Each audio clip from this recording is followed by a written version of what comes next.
Pai do Senhor, adolescentes, como vocês estão? Tudo bem? Hoje nós iremos trazer aqui um pouquinho sobre a lição de número 7, que traz como título Posso jejuar e orar? Essa lição desse trimestre, ela tem o título O que Cristo fez por nós e o que podemos fazer pelo seu reino. E as 6 primeiras lições desse trimestre, elas falaram sobre o que Jesus pode fazer por nós. A lição de número 1 fala ele se fez carne por amor a nós.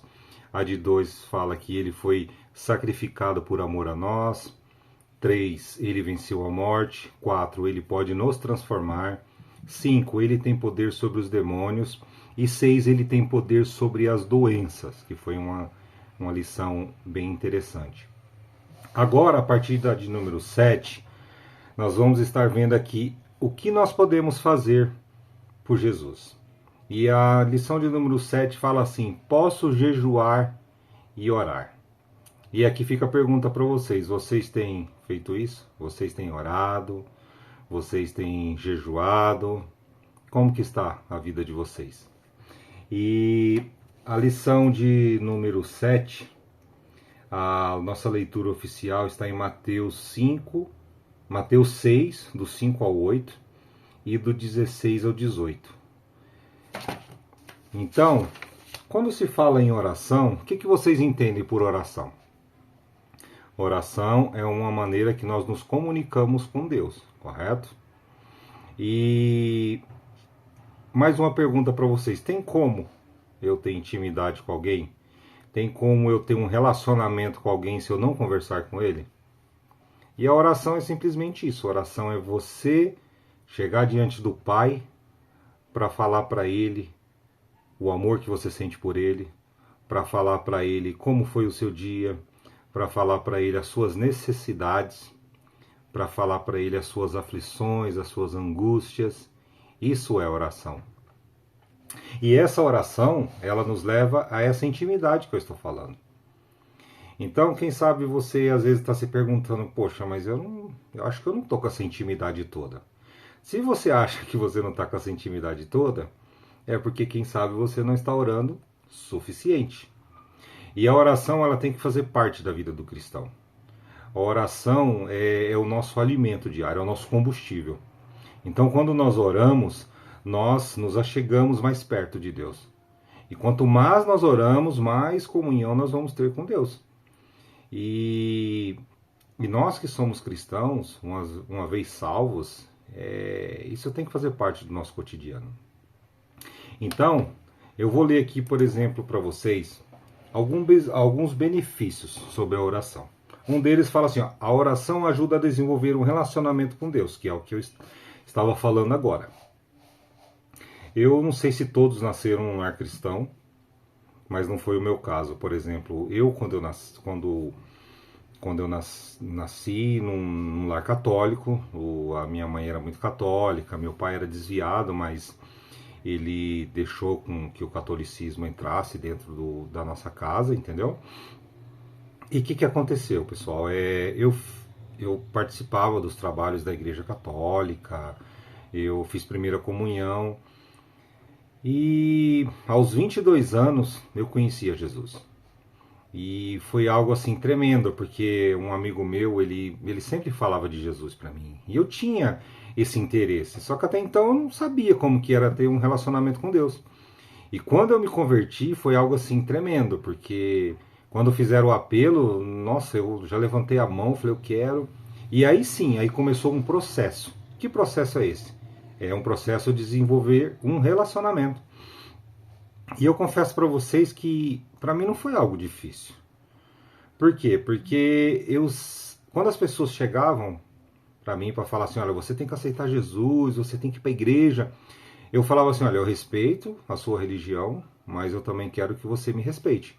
Eu não quero ir para a igreja, e o dia que eu quiser ir, eu vou, porque eu sei que o dia que eu for, eu vou ter que fazer as coisas, né, conforme diz a Bíblia. Né? Aquilo que eu fazia no mundo, eu não posso mais fazer. Então, esse processo de desenvolver esse relacionamento com Deus, para mim foi algo fácil.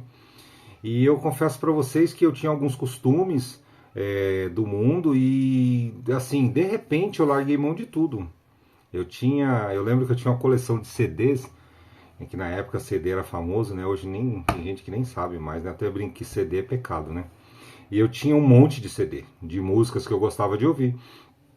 E eu lembro que um dia minha irmã me pediu esses CDs. E eu falei, eu não vou te dar, você é louca que eu vou dar um monte de CD que eu tenho?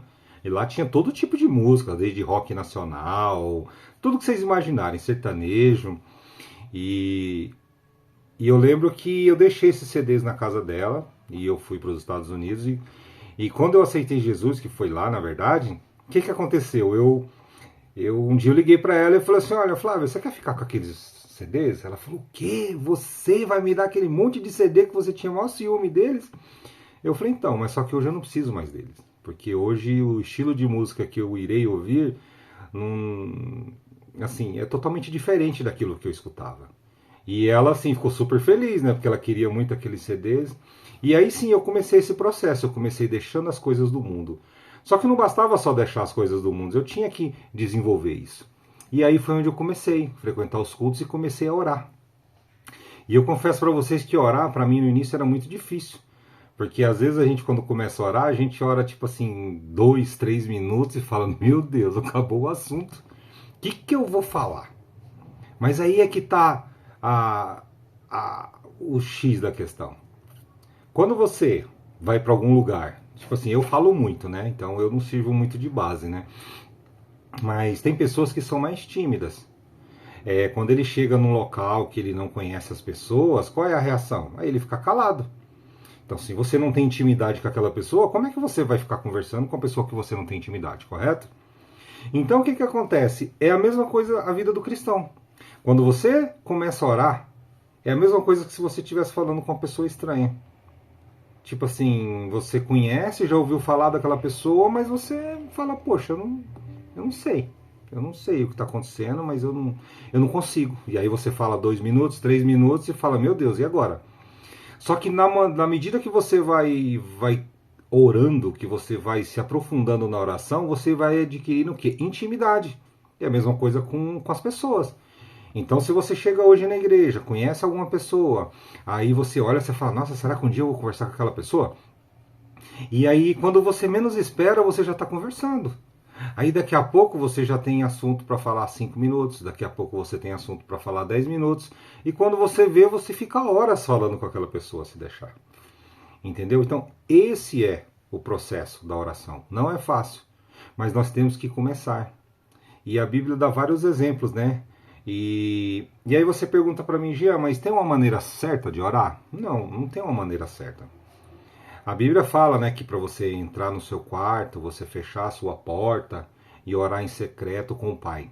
Sim, esse é uma maneira legal de você orar, principalmente às vezes quando você está um pouco tímido, às vezes, quem sabe, você não quer que as pessoas escutam a sua oração. Sim, você vai para o seu quarto, você ora, você busca a presença de Deus, você clama a presença do Senhor. Então, essa é uma das maneiras. Antigamente, os judeus, eles oravam em pé. Essa era a maneira que eles oravam. E Jesus, quando ele foi ali no Getsêmani, Jesus, quando ele orava de joelhos. E então isso veio meio que quebrar aquela tradição, porque para eles a oração era de joelho, era em pé. E aí Jesus vem e ora de joelho. Ah, quer dizer então que eu tenho que orar de joelho? Não, é um costume nosso da Assembleia de Deus. Nós oramos sim de joelhos, e eu confesso para vocês que eu me sinto bem à vontade de orar de joelho, mas você pode orar de qualquer maneira. Você não pode criar um tabu com a oração, de falar assim, eu só vou orar quando eu estiver na minha casa. Só vou orar quando, né, eu escuto muito falando que eu tenho que entrar no meu quarto, fechar a porta. Eu só vou orar dessa maneira, mas não é assim, gente.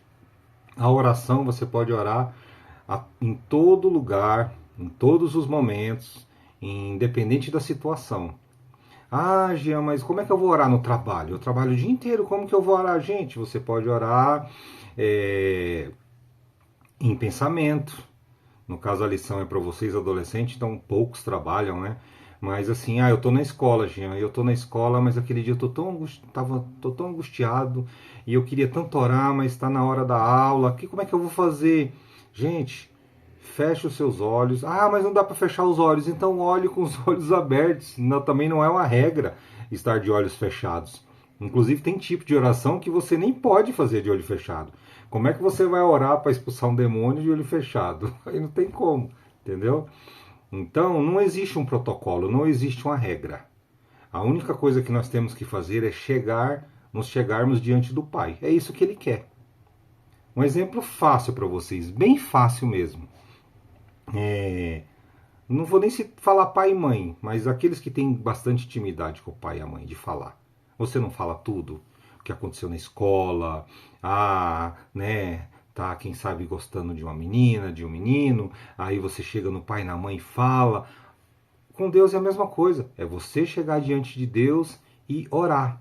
Ah, mas eu tenho que fazer a oração do Pai Nosso, Jean? Não. Você pode sim fazer a oração do Pai Nosso. A oração do Pai Nosso é um modelo. Mas a oração é uma coisa particular. É você e Deus. Então não existe um modelo para você falar assim, eu vou orar só se for desse jeito, não. A oração é você falar com Deus.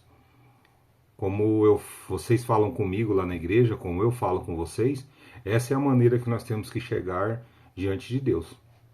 Com ousadia na presença dele. E quando você começar a ter esse processo de oração, quanto mais você orar, você vai vendo que mais intimidade você vai ter com o Pai. Mais você vai começar a ouvir a voz do Espírito Santo. Porque quanto mais nós oramos, mais nós ficamos sensíveis à voz do Espírito. Porque Jesus, quando ele foi para o céu, ele falou assim, olha, eis que vou, mas eu vou deixar com vocês um Consolador. E quem é esse Consolador? É o Espírito Santo. É o Espírito Santo que leva as nossas orações até o Senhor. Então, essa intimidade você vai ver que é só chegando com Ele.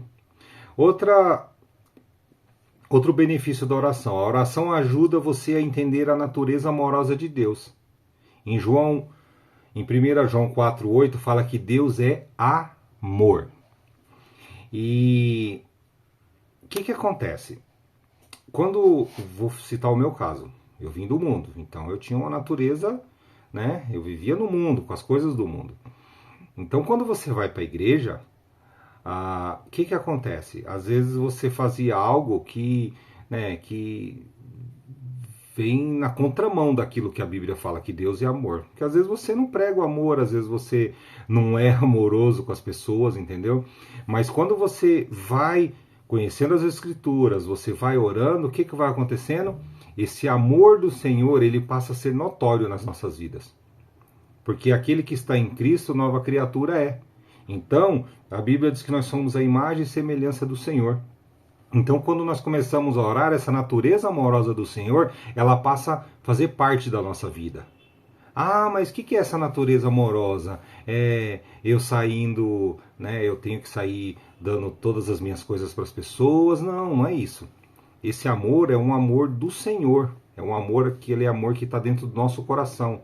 É você ser bom com as pessoas, é você ser gentil com as pessoas. E isso você vai conseguir através da oração. A oração também ela pode nos dar respostas. Quem sabe você está precisando de alguma coisa. Quem sabe você é adolescente, né? Você já está chegando naquela fase de ir para a faculdade. Até agora no nosso grupo nós temos, por enquanto, só um adolescente, né? Não jovem, um adolescente que já ingressou na faculdade. Mas tem alguns que já estão no 3º ano do ensino médio. Quem sabe você ainda não sabe aquilo que você quer e principalmente aquilo que Deus quer para a sua vida. Vocês têm que entender que às vezes aquilo que nós queremos nem sempre é a vontade de Deus. Deus às vezes permite sim que algumas coisas aconteçam segundo a nossa vontade, mas a vontade de Deus ela é soberana. E quem sabe você às vezes está tão indeciso naquilo que você quer fazer da sua vida. E se você colocar isso diante de Deus, o que vai acontecer? Deus ele vai te dar resposta. Quer dizer que eu vou num culto então? E Deus vai falar assim, olha, você não vai fazer tal curso, você vai fazer esse. Não, nem sempre é assim. Pode acontecer sim, pode acontecer, quem sabe, você chegar num culto, ou não precisa ser exatamente na igreja. Deus já falou comigo em locais que eu jamais imaginava. Deus já falou comigo em restaurante, usando pessoas para falar comigo, numa padaria. Tem um irmão que ele diz que um dia entrou no ônibus, ele estava quietinho lá no ônibus, de repente entrou um pastor e o pastor já passou da catraca do ônibus, já foi do lado dele, já sentou do lado dele e ele falou: ai meu Deus, e começou a entregar algo de Deus para ele. Só que essa resposta de Deus pode vir de uma maneira diferente. Às vezes você quer tanto fazer um curso na faculdade, às vezes você quer tanto um emprego e você ora por aquilo. Às vezes Deus ele não te dá a resposta que é aquele, ou é esse, ou é aquele, mas ele te direciona.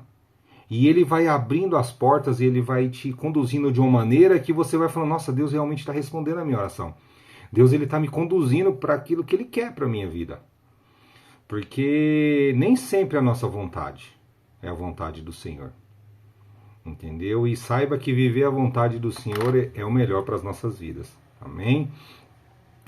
Então, como eu acabei de falar aqui, a oração ajuda você a encontrar a direção em sua vida. Então, a gente já acabou de falar sobre isso aqui também, né? A oração lhe dá forças para evitar a tentação. É difícil. A gente vive num mundo que muitas coisas nos atraem, né? A tecnologia, as benesses desse mundo, tem tantas coisas que a gente olha e fala: nossa, eu queria tanto. E tem muitas coisas que vocês sabem que não agradam o Senhor. E então, quando você ora, o que acontece? Deus ele te dá forças para que você possa vencer todas essas tentações desse mundo. Porque Jesus ele aconselhou os seus discípulos e falou assim: ó, vigiai e orai, para que não entrais em tentações. E prestem bem atenção, que não fala que tem que orar e vigiar. Fala que tem que vigiar primeiro. Então, vigia. Ah, por que tem que vigiar primeiro? Porque quando você está andando na rua e você vê a tentação, não vai dar tempo de você orar. Então você tem que vigiar.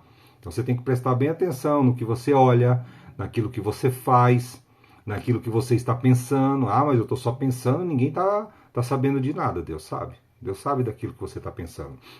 Então, vigia e ora, porque Deus vai te dar força para vencer todas as tentações. A oração alinha a sua vontade com a de Deus, como eu falei para vocês agora há pouco. Eu sei que nós temos muitos sonhos e projetos. E nós temos que ter, né? Já pensou se a gente não sonhar, se a gente não projetar, o que vai ser da nossa vida? Mas quando você tem projetos e você ora para que os seus projetos se alinhem com a vontade de Deus, nossa, é coisa perfeita. Porque que acontece? Às vezes a nossa vontade, aquilo que muitas vezes nós queremos para as nossas vidas, nem sempre vai nos colocar na presença do Senhor. Às vezes alguma decisão errada que nós tomamos, alguma vontade que não está alinhada com a vontade do Senhor, muitas vezes pode até nos desviar do caminho do Senhor. E eu confesso para vocês, às vezes é um pouco difícil. Eu tenho que ser bem sincero com vocês. Porque às vezes a gente coloca algo no nosso coração e fala: não, eu quero isso, eu quero aquilo. E vocês podem perceber, não sei se já aconteceu com vocês, quando vocês querem tanto algo e as coisas não acontecem, você fala: nossa, será que Deus não está ouvindo a minha oração? Não, Deus ele está ouvindo sim. Deus ele ouve todas as nossas orações. Só que nem todas ele responde. Por quê? Porque nós oramos mal. Porque o que ele quer ouvir não é assim: Senhor, eu quero tal coisa. O Senhor ele quer ouvir da nossa oração: Senhor, o Senhor sabe do desejo do meu coração, Senhor. O Senhor sabe aquilo que está no meu coração, mas eu quero que não seja a minha, Senhor, mas a tua vontade. Então ora para que a vontade do seu coração venha a ser a vontade de Deus para a sua vida. E quando a vontade sua estiver alinhada com a vontade de Deus, você pode ter certeza que grandes coisas o Senhor vai fazer. Amém? A oração pode realizar milagres. A aula passada falou da lição de número 6, falou que ele pode nos curar.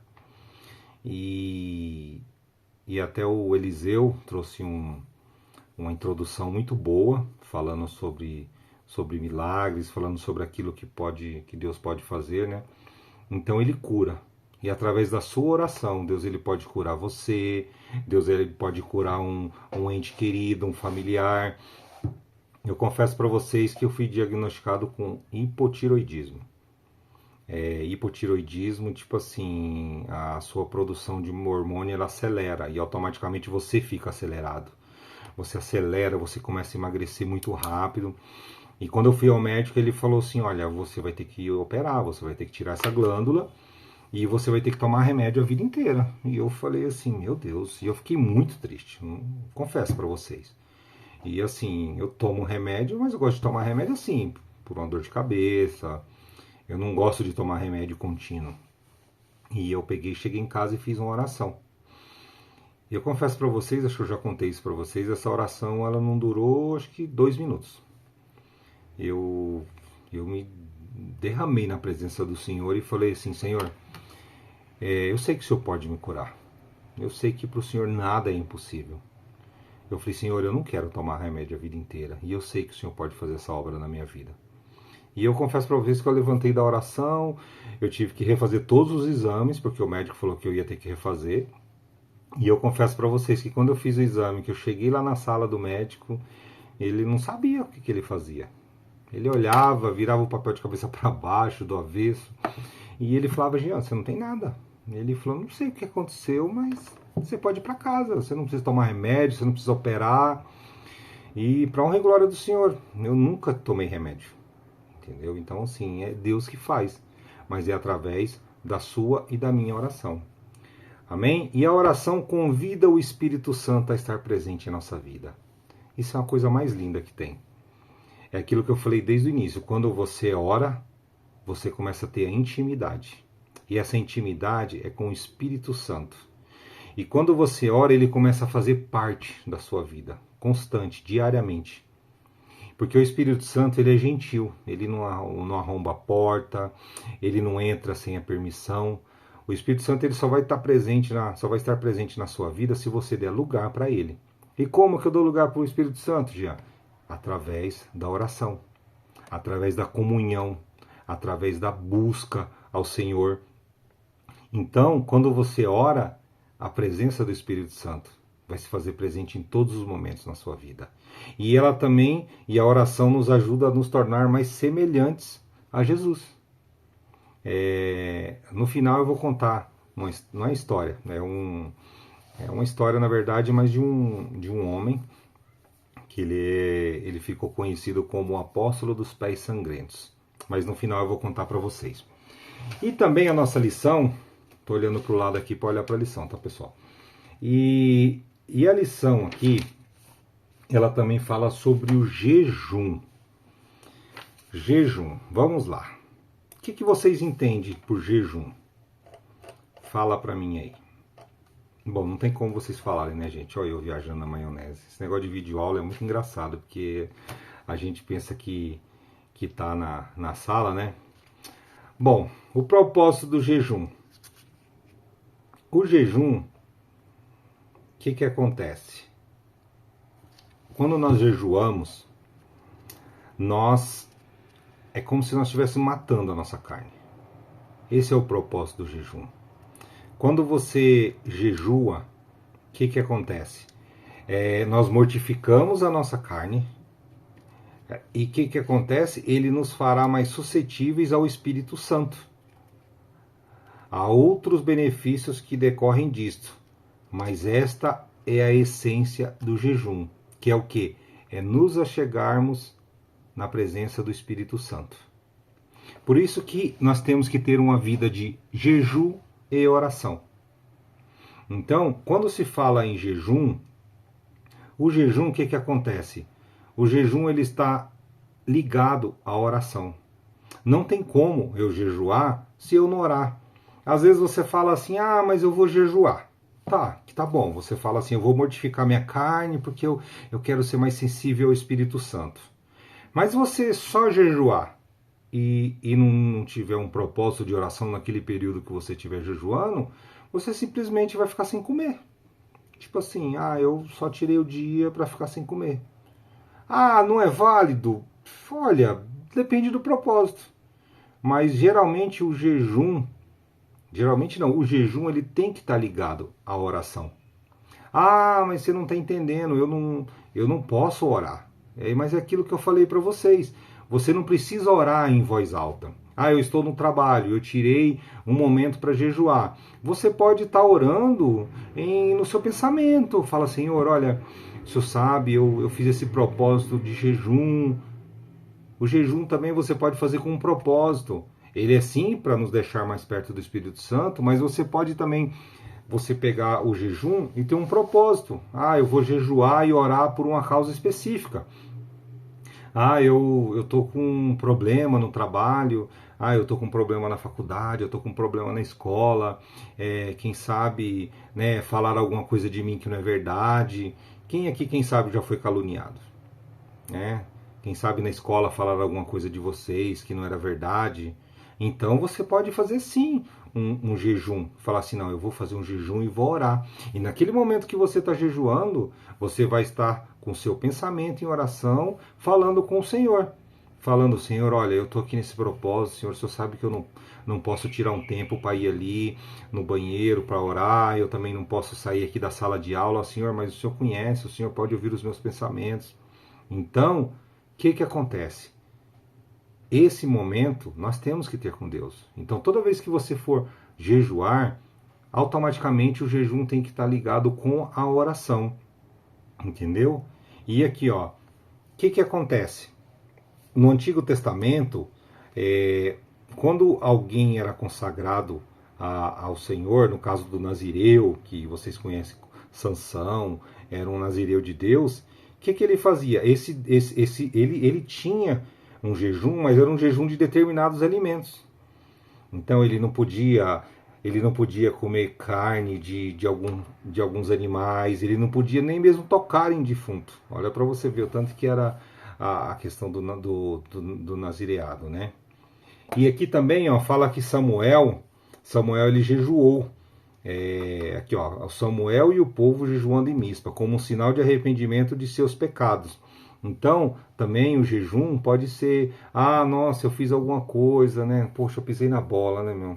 Pisei na bola, falei alguma coisa que eu não devia para um amigo meu. Você pode sim orar, né? Jejuar, falar assim, olha, eu vou fazer um jejum e vou orar, né? Para Deus perdoar os meus pecados, né? Para Deus, né? Fazer uma obra na minha vida. Ah, eu estou aflito. Aqui fala que Davi, aqui todos sabem a história de Davi com Batseba. O que aconteceu? Batseba ficou grávida e quando ela foi ter o bebê ele nasceu enfermo, ele nasceu doente. E a palavra do Senhor diz que Davi, o que ele fez? Davi ele ficou em oração e jejum. Davi ele não comia nada.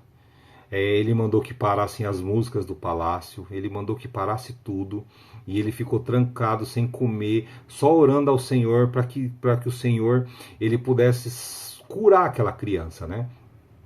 E aí até que eles chegaram nele e falaram assim, olha, Davi, infelizmente a criança morreu.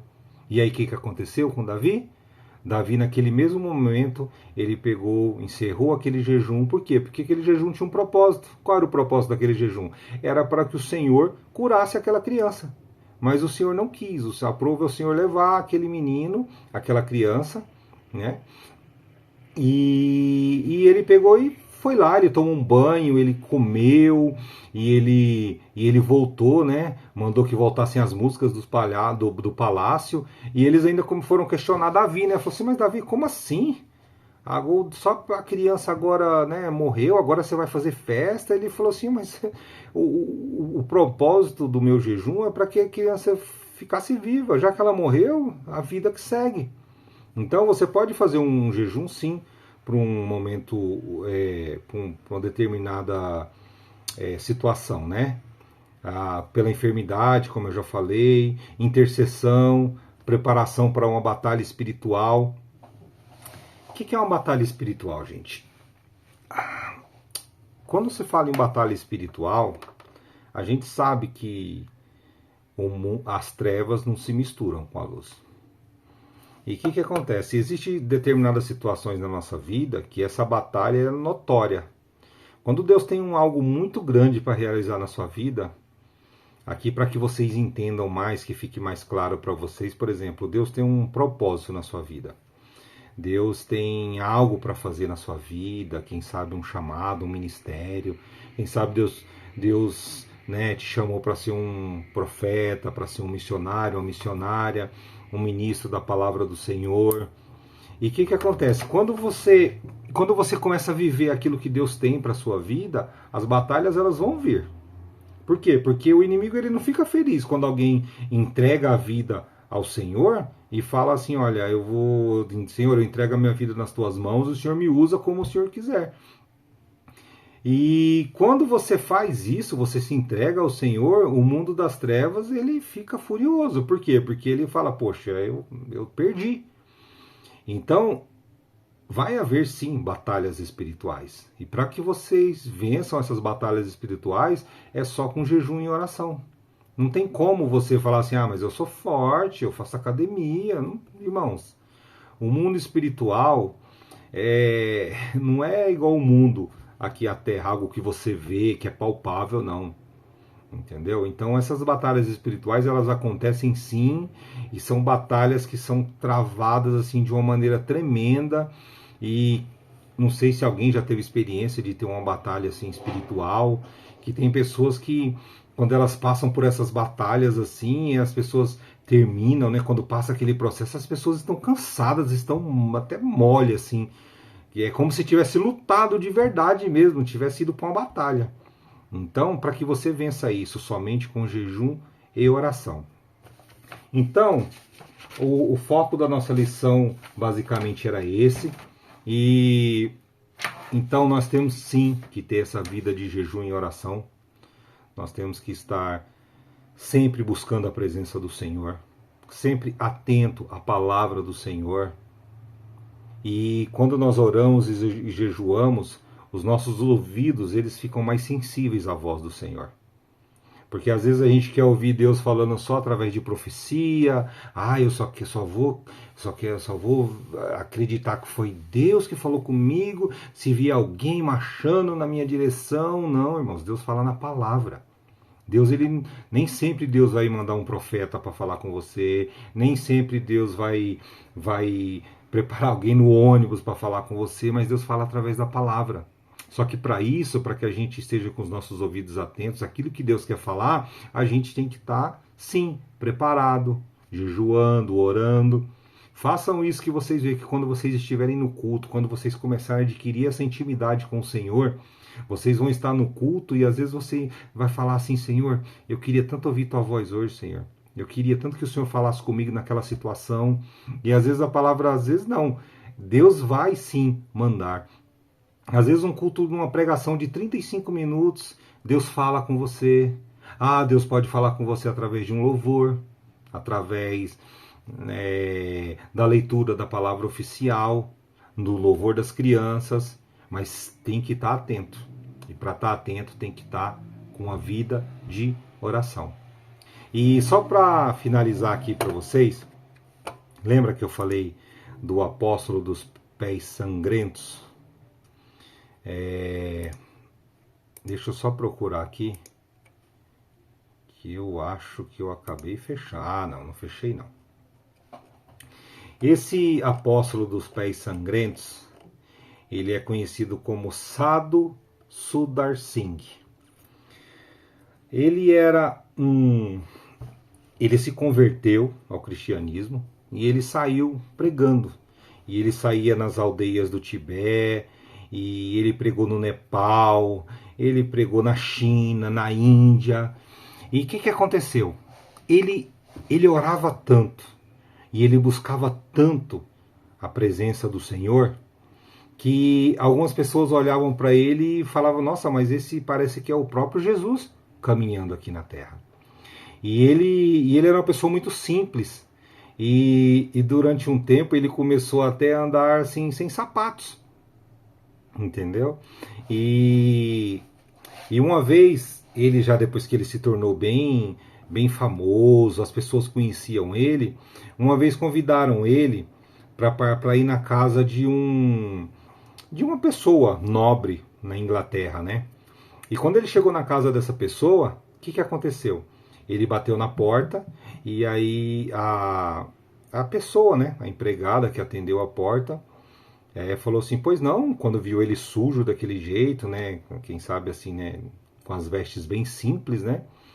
E ela falou assim, pois não, o que, que o senhor deseja? Ele falou assim, não, eu vim falar com as pessoas, né?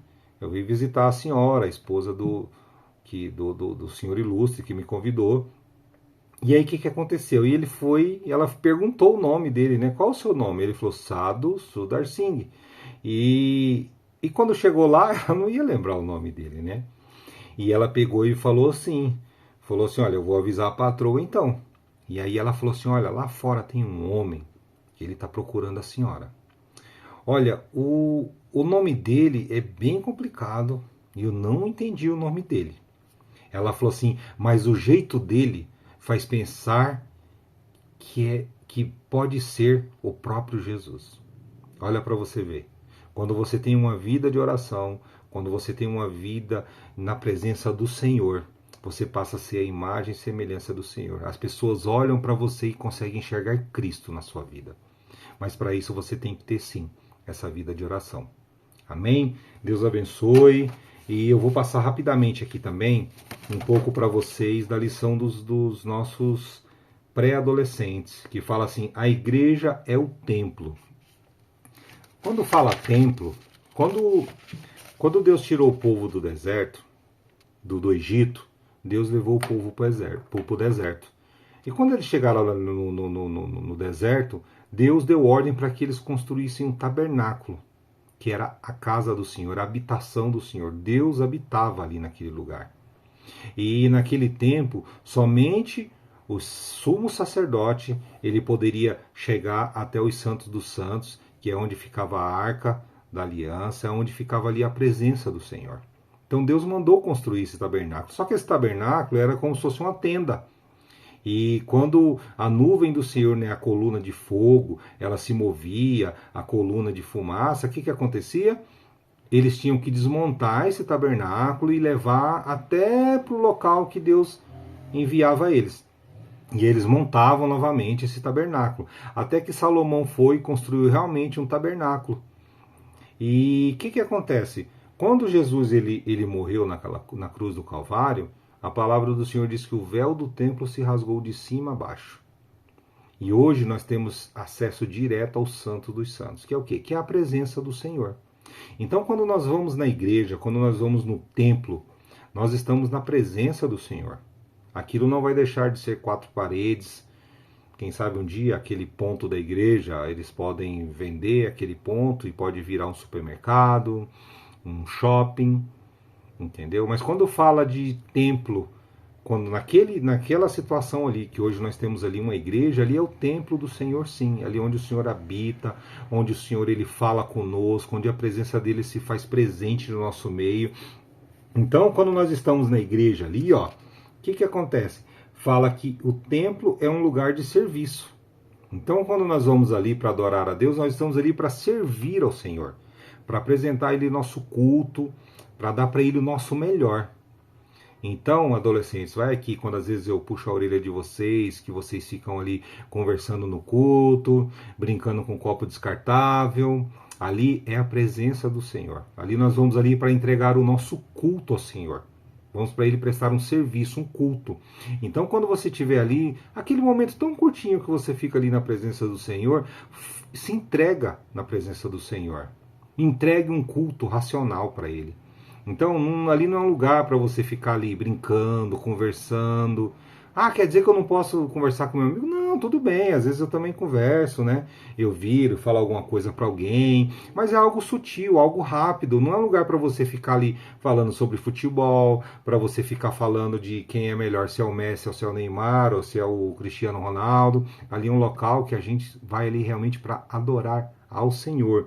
É um lugar de serviço, é um lugar de fortalecimento espiritual. Então nós vamos ali para nos fortalecer no Senhor. Porque quando nós vamos ali, e nós vamos ali com o nosso coração aquebrantado, quem sabe nós jejuamos durante a semana, oramos, nós vamos ali para quê? Para nos fortalecer espiritualmente, porque a palavra do Senhor fala com a gente e a gente sai dali fortalecido, cheio da presença do Senhor. É um lugar de adoração, é um lugar onde você vai adorar ao Senhor.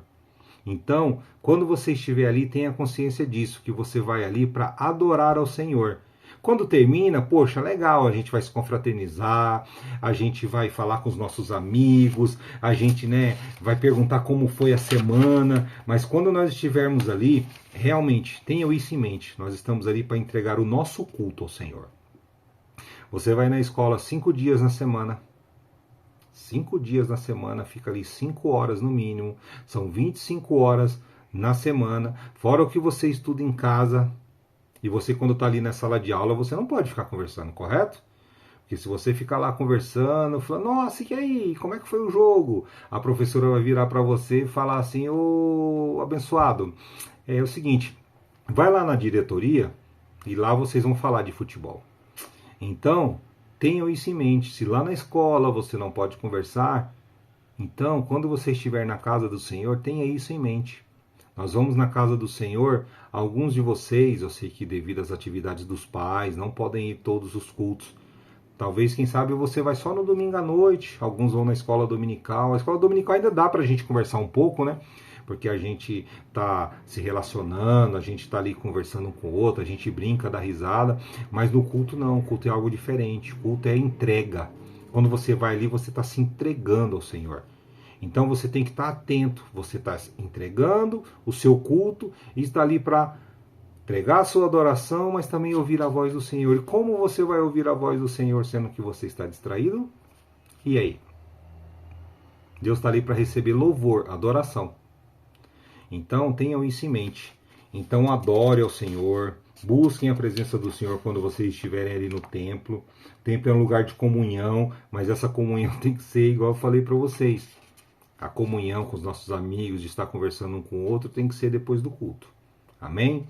Então Deus abençoe, uma boa semana para vocês, um bom fim de semana, um Dia das Mães abençoado para vocês.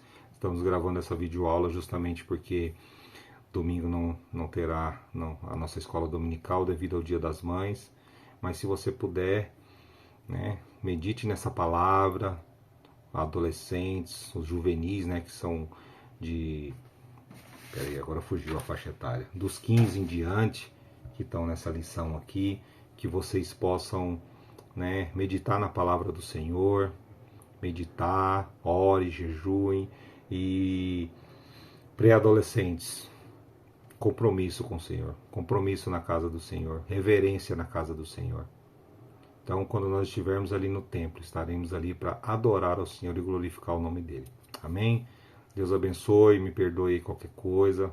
É a primeira aula que eu gravo. Foi bem difícil para mim, mas graças a Deus nós vencemos, tá bom? E vai sem edição, tá bom? Deus abençoe, Pai do Senhor.